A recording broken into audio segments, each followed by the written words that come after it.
ସକାଳୁ ସକାଳୁ ମୋ ମନ ଏତେ କ'ଣ ପାଇଁ ଦୁଃଖ ଆଉ କୁଣ୍ଡି କ'ଣ ପାଇଁ ଭାଙ୍ଗା ହେଲା ଗୁରୁବାର ପରଦିନରେ। ଭିଡ଼ିଓଟି କଣ୍ଟିନ୍ୟୁ କରନ୍ତି ନିହାତି ଭାବରେ ଜାଣିପାରିବେ। ନମସ୍କାର ସାଙ୍ଗମାନେ, ଚାଲନ୍ତୁ ଷ୍ଟାର୍ଟ କରିବା ଆଜିର ଭିଡ଼ିଓଟେ। ଯେହେତୁ ଗୁରୁବାର ଥିଲା ସେଥିଲାଗି ସକାଳୁ ସକାଳୁ ମୁଁ ଉଠିକି ଘରର ସବୁ କାମ ସାରି ଦେଇଥିଲି। ତାପରେ ଏଠି ଲୁଗାପଟା ଚଉତା ଚଉତି କରି ରଖିଦେଇଥିଲି। ତାପରେ ମୋ ସ୍ୱାମୀ ପଳେଇ ଆସିଥିଲେ, କହିଲେ ଆଜି କୁଣ୍ଡିଟା ଭାଙ୍ଗିଦେବା ଚାଲ। ମୁଁ କହିଲି କ'ଣ ପାଇଁ? ଆପଣମାନେ ବି ତ ଜାଣିଥିବେ ଏବେ ଆମର ଘର କାମ ଚାଲିଛି, ତ କିଛି ପଇସା ସର୍ଟେଜ ପଡ଼ିଥିଲା। ସେଥିଲାଗି ସ୍ୱାମୀ କହିଲେ ଯେ ତମେ କୁଣ୍ଡିରେ ପଇସା ପକାଉଥିଲେ ସେ ସବୁ କାଢ଼ିଦେବା। ମୁଁ କହିଲି ହଁ ହଉ ଠିକ୍ ଅଛି। ଯେ କହିଲେ ତମ ମନ ଯଦି ଦୁଃଖ ହେଉଛି ଜମାରୁ ବି ମୁଁ କାଢ଼ିବିନି। ଦେଖି ସାଙ୍ଗମାନେ, ମୁଁ କ'ଣ ପାଇଁ ଏ ପଇସା ପକାଉଥିଲି? ଆମର କୌଣସି ଦରକାର ଆସିବ ବୋଲି ମୁଁ ଏ ପଇସା ପକାଉଥିଲି। ଯଦି କୌଣସି କାମରେ ଲାଗିବନି ଏ ପଇସା, ମୁଁ ଏ ପଇସା ରଖିକି କ'ଣ କରିବି? ତ ମୋ ସ୍ୱାମୀକୁ ମୁଁ ସକାଳୁ ପଇସା ଦେଇଥିଲି। ତାପରେ ସ୍ୱାମୀ ପଳେଇଥିଲେ ସାମାନ ଆଣିବା ପାଇଁ, ମାନେ ରଡ଼ ମାନେ ଆଣିବା ପାଇଁ।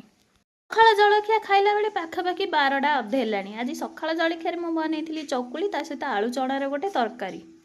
ମୁଁ ପଳେଇ ଆସିଥିଲି ରୋଷେଇ ଘରକୁ। ଏଠି ମୁଁ କ୍ଷୀର ଟିକେ ଗରମ କରିଦେଇଥିଲି। କ୍ଷୀର ଗରମ କରିସାରିକି ମୋ ପାଇଁ ଟିକେ ମୁଁ କଫି ବନେଇ ଦେଇଥିଲି। ଏଇଟା କଫି ପିଇ ସାରିକି ସନ୍ଧ୍ୟାବେଳେ ସାଇଡ଼୍ ଘରେ ଆଣି ଦେଇଥିଲେ ପିଠା କ୍ଷୀରି। ତ ଏଇଠି ଆମର କୌଣସି ବି ପର୍ବପର୍ବାଣୀ ହେଲେ ନା ସାହି ପଡ଼ିଶାରେ ଆମେ ସମସ୍ତେ ଦିଆ ନିଆ ହଉ। ତ ଏଇଠି ଆସିଲା ବେଳେ ଚାନ୍ଦ ଜମା ବାଟ ଛାଡ଼ୁନି ମୋତେ ଦେ ବୋଲି, ତ ତାକୁ ଗୋଟେ ପିଠା ଦେଇ ଦେଇଥିଲି। ମୁଁ ବି ଗୋଟେ କାକରା ପିଠା ଖାଇ ଦେଇଥିଲି। ତ ଆମ ଘର କାମ ଚାଲିଛି, ଚୁନି ସମସ୍ତଙ୍କୁ ଭୁକୁଛି, ସେଥିଲାଗି ତାକୁ ଗୋଟେ ଜାଗାରେ ବାବା ବାନ୍ଧି ଦେଇଥିଲେ। ଗୁଗୁ ତା ସହିତ ଲାଗୁଥିଲା। ତ ଆମର ଏଇଠି ଆସିକି ସାମାନ ମାନେ ପହଞ୍ଚି ଯାଇଥିଲା, ମାନେ ରଡ଼ ମାନେ ଆମ ଶାଶୁ ଆଉ ଶ୍ୱଶୁର ଏଇଠି ଓହ୍ଲେଇ ଦେଉଥିଲେ। ହବ ଆମ ଗାଈମାନଙ୍କୁ ବାହାରକୁ ଚରିବା ପାଇଁ ଛାଡ଼ା ହେଇଯାଉଛି।